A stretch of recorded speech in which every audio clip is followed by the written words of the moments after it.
இன்றைக்கு பாஸ்கா காலத்தின் 7ஆம் வாரம் ஜூன் மாதம் 5ஆம் தேதி வியாழக்கிழமை. இன்று தேவன் நமக்கு தரும் ஜீவநீர் ஊற்றான இறை வார்த்தைகள் திருத்தூதர் பணிகள் நூலிலிருந்து வாசகம். இயல் 22, இறை வார்த்தைகள் 30 மற்றுமாக இயல் 23, இறை வார்த்தைகள் 6-11 முடிய. அந்நாட்களில் யூதர்கள் பவுல் மீது என்ன குற்றம் சுமத்துகிறார்கள் என்பதை உறுதியாக அறிய ஆயிரத்தவர் தலைவர் விரும்பினார். எனவே மறுநாள் தலைமை குருக்களும் தலைமை சங்கத்தினர் அனைவரும் கூடி வருமாறு அவர் ஆணை பிறப்பித்து பவுலை சிறையிலிருந்து கொண்டு வந்து அவர்கள் முன் நிறுத்தினார்.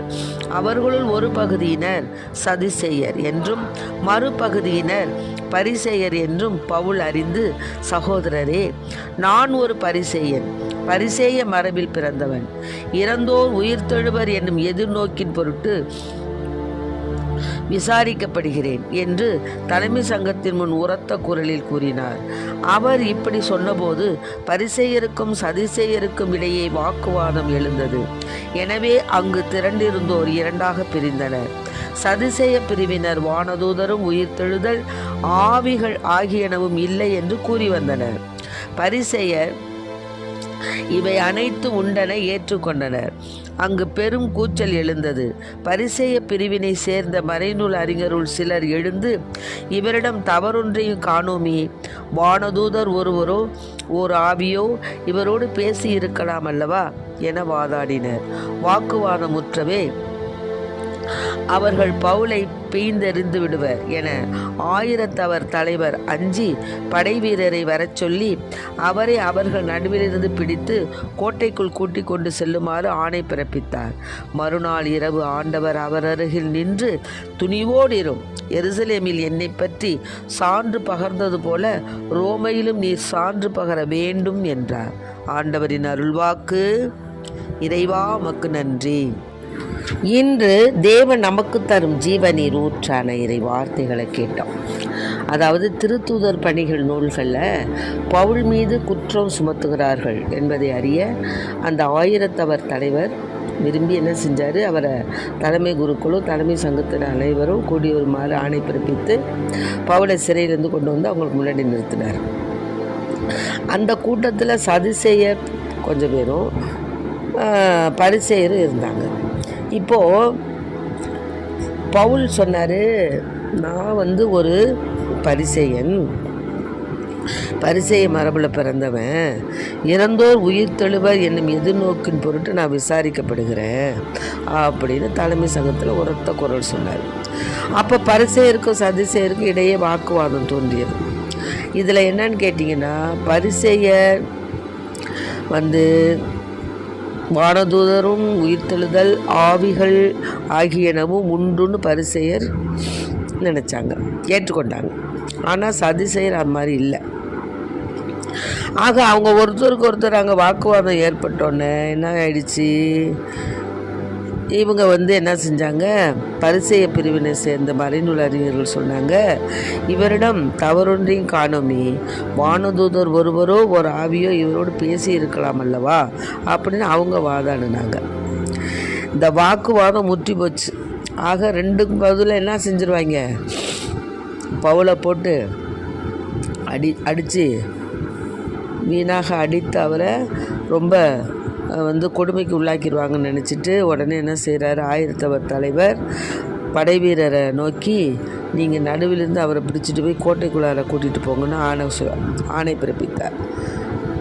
அதே மாதிரி பவுலை கொண்டு போகும்போது ஆண்டவர் பவுலுக்கிட்ட சொல்கிறாரு, மறுநாள் இரவு ஆண்டவர் அவர் அருகில் நின்று, துணிவோடு இருப்பா, எருசலேமில் என்னை பற்றி சான்று பகர்ந்தது போல ரோமையிலும் நீ சான்று பகரணும், அதனால துணிவோடு இருந்தார்.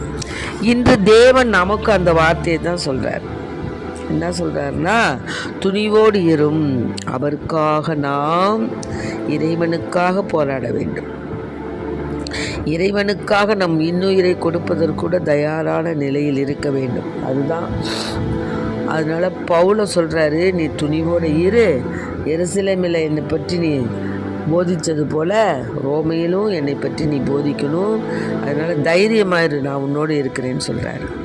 ஆக இது மாதிரி தான் புனித யோவான் எழுதிய நற்செய்தி 17 20வது வார்த்தை 20லேருந்து 26வது வார்த்தை என்னன்னு கேட்டிங்கன்னா, இயேசு வானத்தை அண்ணாந்து பார்த்து சொன்னார், தந்தையே, என் சீடர்களுக்காக மட்டும் நான் வேண்டவில்லை, அவர்களுடைய வார்த்தையின் வழியாக என்னிடம் நம்பிக்கை கொள்வோருக்காக வேண்டுகிறேன். இந்த வார்த்தை தான் இன்று தேவன் நமக்கு தரும் ஜீவநீர் ஊற்றான இறை வார்த்தைகள்.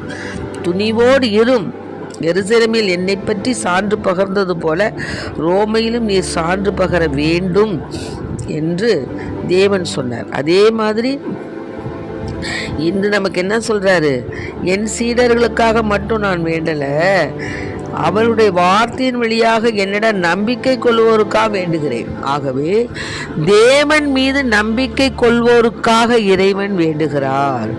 ஆக நாம தேவன் மீது நம்பிக்கை கொண்டிருக்கின்றோமா? நம்பிக்கை கொண்ட வாழ்வாக வாழ்கின்றோமா?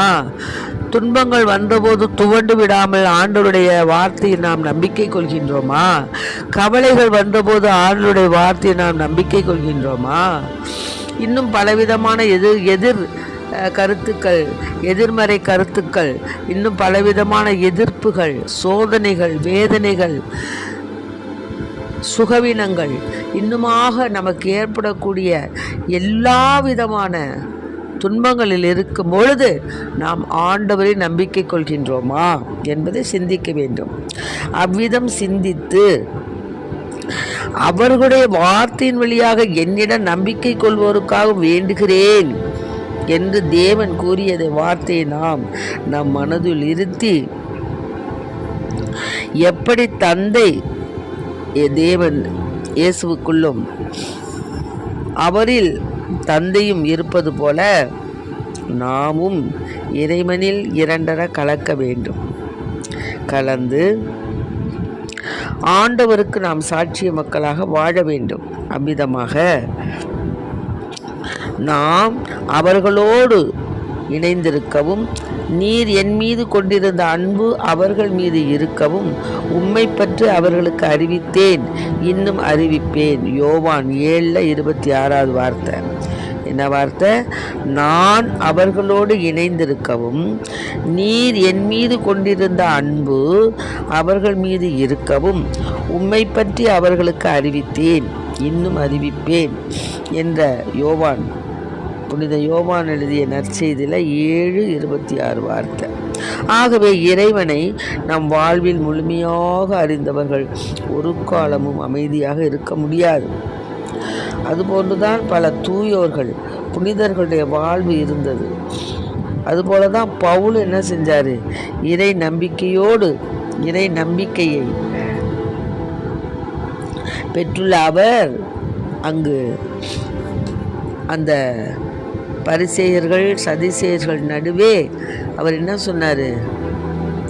நான் எதற்காக இங்கே கொண்டாந்து நிறுத்தப்பட்டு இருக்கிறேன்?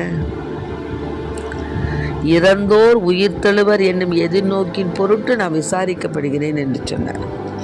ஆகவே அன்பு பிள்ளைகளே, இதை கேட்டுக்கொண்டிருக்கிற அன்பார்ந்த பிள்ளைகளே, நாம் இறை நம்பிக்கை கொண்டவர்களாய் திருமுழுக்கின் வழியாக நாம் பெற்றுள்ள இறை நம்பிக்கையை நாமும் இறைவனின் திருவுளத்தை அறிவிப்பதும் அவற்றின்படி வாழ்வதும் மிகவும் முக்கியம் என்பதை உணர்ந்த பிள்ளைகளாய் நாம் அவ்வாறு வாழும்போது நாம் இறைவனின் திருவுளத்தின்படி நாம் அவரோடு இணைந்திருப்போம் என்ற நம்பிக்கையில் நாம் வாழ இறைவனை மன்றாடுவோம். ஆமென். Praise the lord. மரியே வாழ்க.